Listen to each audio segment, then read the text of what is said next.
AEW, again, managed to turn a win into a loss. They snatch the loss from the jaws of victory yet again. And look, I don't watch AEW week to week for this exact reason. AEW Destiny was on this weekend on a Sunday. Again, Tony Khan, what are you doing?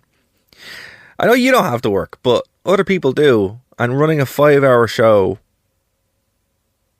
on a Sunday night, for Americans is rough. But for people over here, which apparently you're aware is a huge fan base, they're not doing it. They're just not doing it. So please do them on a Saturday where it made sense, kind of where you started your pay-per-view thing. It's silly. Don't know what you're doing at the best times, but this is just ridiculous. 5-hour pay-per-views, they're not needed. Now, I know some people are kind of like, and Martin's one of them, if you listen to this show, you know that. He's like, oh, four matches on a PLE are bad. I do believe that there is a midpoint between 4 matches and 5 hours. But personally, I'd much rather just watch a 4-match PLE any day of the week, even on a Sunday, because it doesn't stick around. It does what it needs to do and then finishes. These shows are painful to watch. Even if the matches are really good, there were some really good matches on the show, but then again, it doesn't matter. It doesn't matter. I don't watch AEW. I watch it when Martin tells me to watch it, what to watch, if we're covering it, if it's a big pay-per-view, or if something worthwhile happened on the show. That's when I'll watch it. So take that with a grain of salt. You could be like, you're an AEW hater. Not really. I just think it sucks. I really do. I think at a base level it fails as a professional wrestling company. But that being said, there are some good spots, and I'll always call them out when they are good. And the reason why it's a bad professional wrestling company is because the last thing that they do over and over and over again is the one thing that you remember. It could be the best show in the world, and the last thing that happens is what you remember. And this is the second time in a row that this has happened. That mess a couple of weeks ago, where Edge and, I'm not going to call him Cope, Edge and Moxley had a great match, and then it was ruined by complete nonsense. We could have had the Christian Cage cash in. Complete mess. Why? I mean, just give people what you claim that you want to give people what they want, and then you refuse to do it. It's ridiculous. This Death Rider thing has gone on way too much. Way too much. And I know they're probably building the Darby Allin, which again is also ridiculous. I mean, you cannot build a company around him. Not because he's not good. It's because he'll either cripple himself or he'll kill him. He'll unalive himself, as they say on the internet. Because he likes to do stupid things like climb Mount Everest and jump in front of buses. How can you? That's ridiculous. The belt will be back on Moxley within a week. As much as I dislike him, Will Ospreay makes the most sense.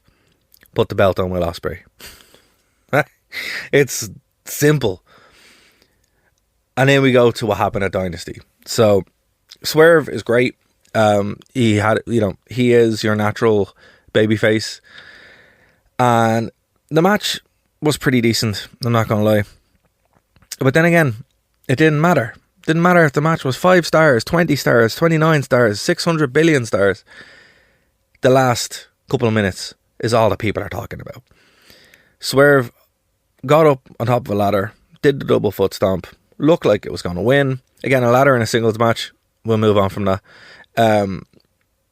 Did the foot stomp, and then the Young Bucks come out. Cost Swerve the title. For some reason, they're on the side of Jon Moxley, despite the fact that they weren't. And Moxley retains.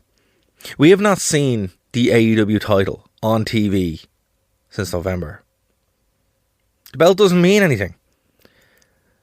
I'm shocked that people can try to defend this at this point. This is like WCW nonsense. It's the exact same thing. Where did he go from here? Well, that's very simple. The belt has to be taken off Moxley, but the real question is, has the damage been done? I mean, you could be the most hardcore AEW fan in the world and you can't defend this. Like, your world championship is a joke. It doesn't mean anything. Nobody wants Moxley as champion. And I haven't heard one person defending Moxley as the champion. It's WCW all over again. It has been since day one. I've made this very abundantly clear. And there was a time there when, I'm not going to say this because I'm a huge CM Punk fan, but when he was there and they were really cooking on all cylinders, it seemed to be an actual alternative. It seemed to be something a little bit different, like WCW in a good sense. Now it's WCW in a bad sense. They can have the best undercard in the world. They can have the best matches, all the hardcore stuff they want, great in-ring wrestling. And then you get to the main event and you've been sitting there for 5 hours or 4.5 hours and you're tired and you just want to go to bed. And then they give you this. No. I mean, look, if you liked it, I'm very happy for you. But as a wrestling fan who isn't tied to any company in the WWE, AEW war, bad is bad. And this was actually horrendous. So they have a lot of work to get to All In, which again, going on record, it should be Swerve versus Ospreay, Crown Ospreay in England, where it makes sense to do, or wherever they're holding All In. I don't know if they're holding All In England this year, but if they are, do it there. It makes the most sense in the world. But guys, let me know what you thought. Are you happy with the Death Riders? Am I completely off base? Either way, check out the Wrestling Rewind this weekend. Obviously, we'll be talking about it. And if this is your first time checking us out, please do like, subscribe, and we'll see you in the next one.